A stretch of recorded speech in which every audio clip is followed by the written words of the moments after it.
तो इस वीडियो में हम बात करेंगे कन्या राशि वाले जातकों के लिए साप्ताहिक राशिफल की। ये साप्ताहिक राशिफल आपके लिए चंद्र राशि पर आधारित होता है। अगर आपकी चंद्र राशि कन्या बनती है तो ये वीडियो आपको पूरा देखना चाहिए। तो यहाँ पर सबसे पहले अगर हम बात करें तो बात करते हैं 2 और 3 तारीख की। 2 और 3 अगस्त को चंद्रमा वृषभ राशि में गोचर करेंगे। इनका ये गोचर आपके नवम भाव में होगा, जहाँ पर राहु ऑलरेडी गोचर कर रहे हैं। तो इस वजह से आपका विदेश जाने का या अपनी कंट्री में किसी दूसरे स्टेट की यात्रा करने का प्लान बन सकता है। साथ में आप आने वाले समय के लिए कुछ लंबी प्लानिंग कर सकते हैं कहीं जाने की। तो ये जो समय रहेगा, हालांकि चंद्रमा राहु के साथ जरूर रहने वाले हैं, लेकिन यहाँ पर चंद्रमा भी उच्च के हैं और राहु भी अच्छी स्थिति में। तो आपको अगर राहु अच्छा बैठा होगा कुंडली में, आपके D1 चार्ट में या फिर राशि वाली कुंडली में, तो अच्छी स्थिति है आपके लिए। अदरवाइज थोड़ा सा यहाँ पर कन्फ्यूजन होना या भ्रम का शिकार भी आप हो सकते हैं। तो ऐसी स्थितियों से आपको बचना चाहिए। साथ में राहु के साथ चंद्रमा की जो युति है ये 2 दिन के लिए लगभग रहने वाली है। तो इस दौरान आपको थोड़े बहुत नकारात्मक विचार भी आ सकते हैं मन में। साथ में ये उन स्टूडेंट्स के लिए काफ़ी अच्छी स्थिति बनेगी जो हायर एजुकेशन में है और साथ में अपना कोई ना कोई आगे काम बढ़ाना चाहते हैं। अगर आप कहीं एडमिशन लेना चाहते हैं या फिर आप अपना कोई भी हायर स्टडी में कोई प्लान कर रहे कुछ नया करने का, तो आप कर सकते हैं। साथ में ये समय में आपके अपने पिता से संबंध काफ़ी अच्छे होंगे और आपके घर के जो बड़े बुजुर्ग लोग हैं उनकी मदद भी आपको अच्छी मिल जाएगी। साथ में आप भाग्यशाली रहने वाले हैं। भाग्यशाली होने की वजह से आपके जो भी रुके हुए कार्य हैं वो पूरे होंगे।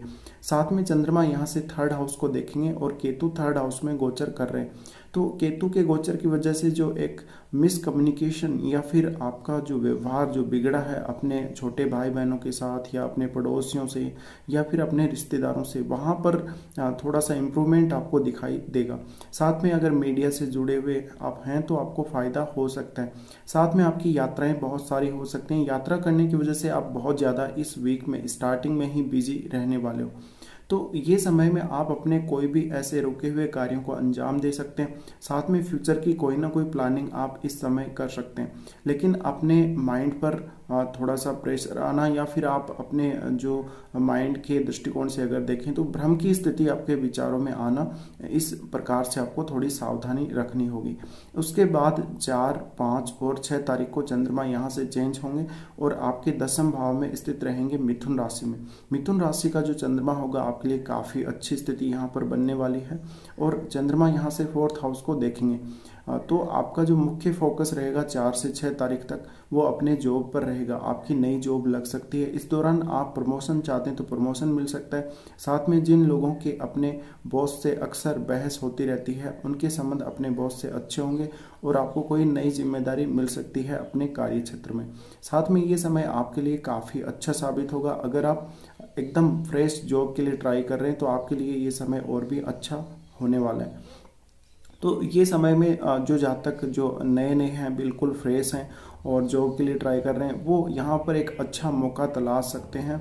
और चंद्रमा का यहाँ पर जो एस्पेक्ट है 4th हाउस पर रहने की वजह से आप अपने घर के वातावरण को अच्छे से एंजॉय करेंगे। साथ में फैमिली का अच्छा सपोर्ट आपको रहेगा।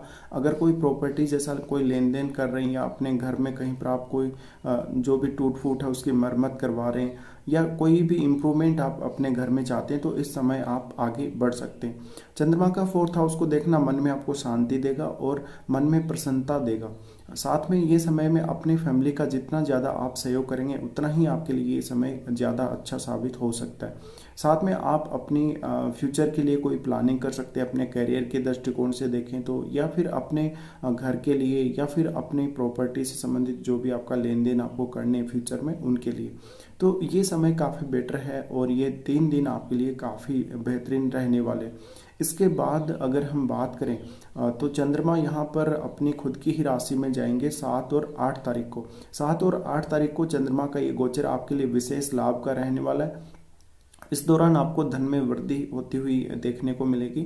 साथ में अगर आप कोई भी मार्केटिंग जैसा काम कर रहे हैं, कोई भी ऐसा काम कर रहे हैं जहां पर आप ज़्यादातर लाभ अपने जो नेटवर्क वाले लोग हैं उन्हीं से कमाते हैं, या फिर आप राजनीति के क्षेत्र में हैं, तो बहुत अच्छे से आप कार्य कर सकते हैं और आपको फ़ायदा हो सकता है। यहाँ पर जो चंद्रमा है वो 11th हाउस में होंगे और 11th हाउस में होने की वजह से आपका रुका हुआ पैसा कहीं पर है वो आपको मिलेगा।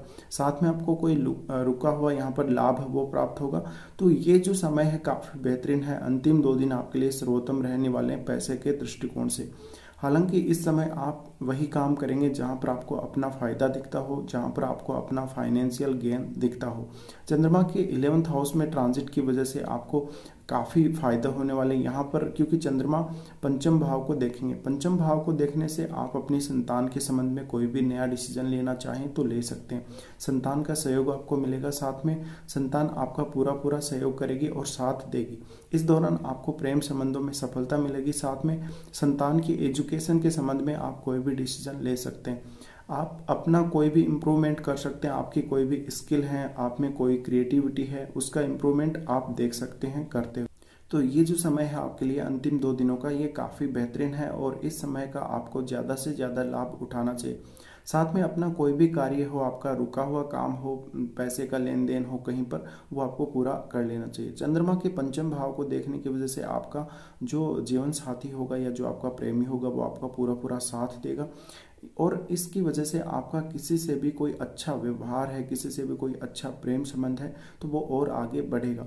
साथ में देखिए, चंद्रमा का पंचम भाव को देखना सीधा आपके माइंड को इफेक्ट करेगा, तो आप इमोशनल रहने वाले हैं। साथ में आपके जो इमोशंस हैं उन पर कहीं ना कहीं चंद्रमा का जो एस्पेक्ट है, इमोशंस आपके बहुत ही शानदार रहने वाले, यानी काफ़ी तेज इमोशंस रहने वाले।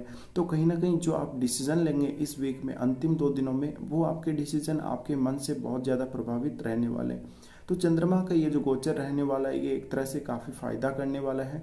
साथ में आप अपना कुछ नया सीखना चाहते हैं, कोई भी आप अपनी एजुकेशन के संबंध में डिसीजन ले सकते हैं, तो काफ़ी अच्छा समय। साथ में जो लोग जुआ, सट्टा, लॉटरी वगैरह या फिर शेयर मार्केट वगैरह से जुड़े हुए हैं, उनके लिए भी ये फायदे का समय साबित हो सकता है। तो एक तरह से देखा जाए तो इस पूरे वीक में ही आपको फायदा होने वाला है। लेकिन जो शुरुआती जो 2 दिन होंगे उसमें आपको धन लाभ इतना ज़्यादा नहीं होगा। वैसे आपको मेहनत थोड़ी ज़्यादा करनी पड़ सकती है, लेकिन धन लाभ के दृष्टिकोण से जो अंतिम 2 दिन है वो ज़्यादा अच्छे साबित हो सकते हैं। साथ में आप अपने करियर के दृष्टिकोण से देखें तो अंतिम 5 दिनों में आपको ज़्यादा फायदा होगा और विशेषकर आपको जो फायदा होना है करियर में वो 4 से 6 तारीख के बीच में होना चाहिए। तो ऐसी जो स्थिति बन रही है इस वीक में, अगर देखा जाए तो कोई भी नेगेटिविटी इस वीक में नज़र नहीं आती है। हालांकि शुरुआत में राहु के साथ चंद्रमा होने की वजह से थोड़ा सा आप भ्रमित जरूर हो सकते हैं, लेकिन उसमें भी आपको वहाँ पर फायदा ही मिलना है अगर आपका राहु और चंद्रमा कुंडली में अच्छी स्थिति में बैठे हों। तो ये जो समय है उसका आपको ज़्यादा से ज़्यादा लाभ लेना चाहिए। इस वीक में कन्या राशि वालों के लिए जो शुभ अंक रहेगा आपके लिए वो रहेगा 4 और आपके लिए शुभ रंग रहेगा नीला रंग। फिलहाल इस वीडियो में